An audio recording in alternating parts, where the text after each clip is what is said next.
So I've left this painting for a few days. In that time I've been nipping back to it and doing a bit of editing work. So just where we were building up those layers of colour to represent the city, I've just done a bit more work on that. Again, that's just been a case of simply applying more brush strokes, so gradually the whole thing starts to come together. So what it's done is built up this kind of rich tapestry of different colours running through that middle section.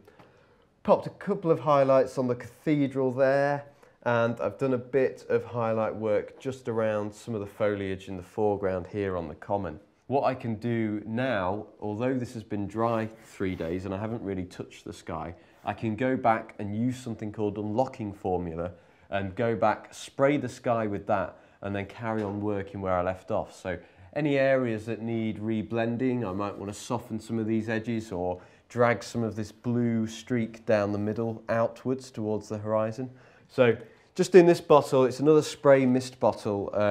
I've got some of the unlocking fluid, just normal unlocking fluid, nothing else in there with that. And if I just go in and say I want to just blend some of the colours around here, I'll just go in, spray my canvas. And what that's doing then is it's chemically unlocking the top layers of that paint, rehydrating it and allowing it all to come to life again. So you'll be able to see that all that paint that I've just sprayed is now loose again. It's coming off on my fingers. All the greys and blues can be blended and mixed together. And that's just from spraying this one small area. And if I wanted to, I could go back to the weave of the canvas. So I'm just going to go in with a nice big clean brush and just re-blend some of these areas. It really does help you out enormously. There never needs to be a point where you think, oh, I can't work anymore, I can't do any more work, it's dried out, you know. You don't have to worry about that with this. So I'm just blending and softening my horizon there. Just dragging a bit of the colour over my horizon line there to soften that. I'm just going to introduce some more white into the sky, so I want it to blend in with the colours that are already there, so I will unlock that top layer of paint with my unlocking formula, and then just with some titanium white on the end of a brush, just blend that in, really scrubbing in. Notice where I hold the brush as well. I'm pretty much using the very end of my brush to scrub in to the canvas. So I'm holding it down near the bristles, not at the end, because you haven't got as much control. You need to be quite forceful with the paint and really push it into the canvas. So I'm really scrubbing away there. Any areas of white highlight, certainly in skies, if you leave the paint on quite thick, the natural light will reflect off that paint and make it look even more vibrant. Just done an accidental mark there, whoops. I want to get rid of that. Just go in, spray it, get a rag or something, blend it away. Okay, well I'll leave that sky for the minute. I can play around with it later if I need to. And it's quite tempting just to keep going with this, because you can keep going back and spraying it and reblending it and adding more colours. So it's sometimes hard to drag yourself away because it's so nice to use that you get carried away with blending. So I'll just leave that for a minute. So all we really need to do then is put some more detail work in here and then just start to ratchet up the intensity. So with some more highlights, some more darks, just making sure everything balances out together. So with a smaller brush, we'll just add a few warm tones and a few cool tones. Certainly along this horizon, I think. So yeah, we'll stick some of those in there, using a smaller brush now, just a few little marks. Again, like I was saying when we started the painting, I'm not stressing over what mark goes where. It's about fooling the eye into thinking there's buildings there and that there's things in the distance. And then put some cool colours in. Let's do the same with some warmer colours.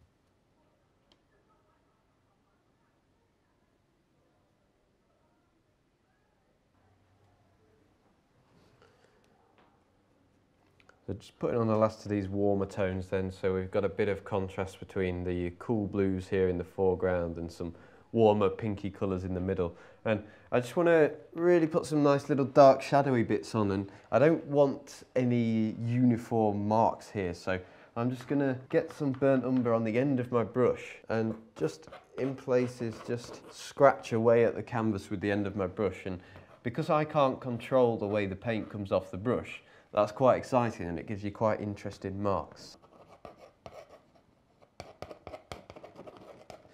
Just going to change my brush and we'll go in and put in the dark shapes of trees along here and some here on the common as well, so we've got a sense of scale. So I'm mixing some olive green, some burnt umber, some phthalo blue, and then we'll go in and just using big marks we'll break up that line. And then I'm just putting a bit of olive green and some Naples yellow on the end of the same brush. That's just making that colour a shade or two lighter, just to break them up a touch, make them look a bit more interesting. A bit more Naples yellow, and then I'll just put some highlights in here.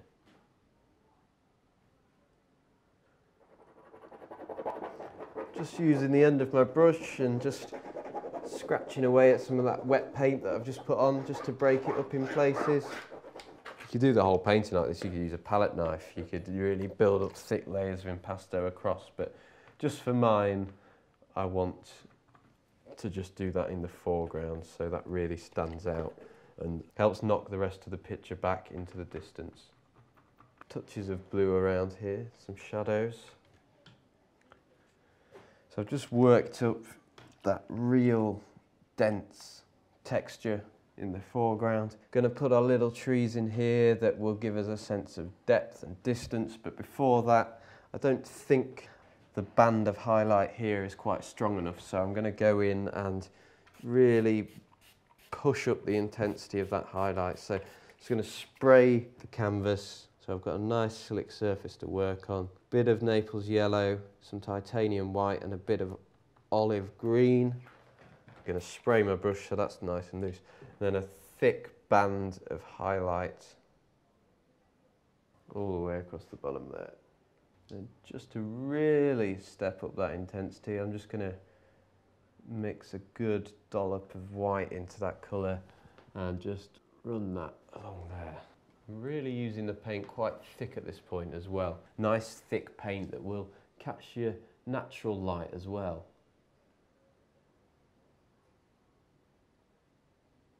We'll leave that for a second. Just going to go in and put some warm tones into the middle ground. These are still on my palette, by the way, these colours that I've been using before. And although they're dry, I can go back and spray them and then just carry on working where I left off. Even if I left my palette out overnight uncovered, I could go back the next day and spray it with unlocking formula, and the piles of paint that I'd left I could just carry on working with like normal, so I'm not throwing away as much paint. So this saved me quite a lot of money as well as anything.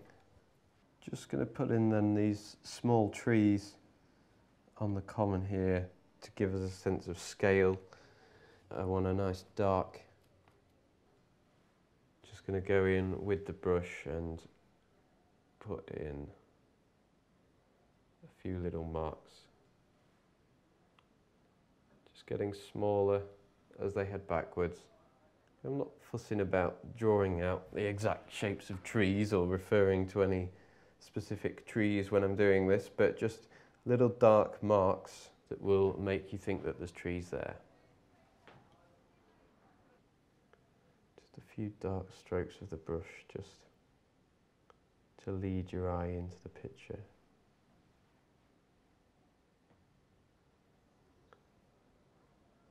So now those trees are on, we've got a greater sense of the depth and scale in the picture, just leading your eye in towards the city then. We did some editing work on our sky. I could always go back to that later if I want, but I'm fairly happy with it for now.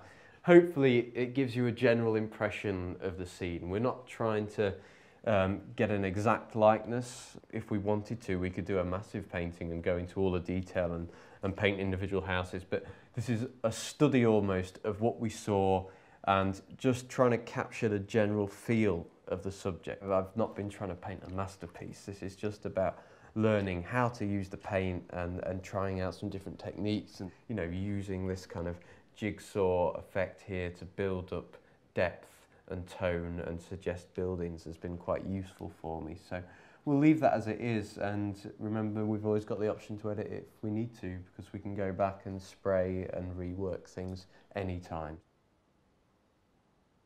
So that's the end of this programme. Next time I'm going to go to Lincoln Cathedral and do some work on location in the cathedral itself, and then take those sketches back to my studio and work those into a painting.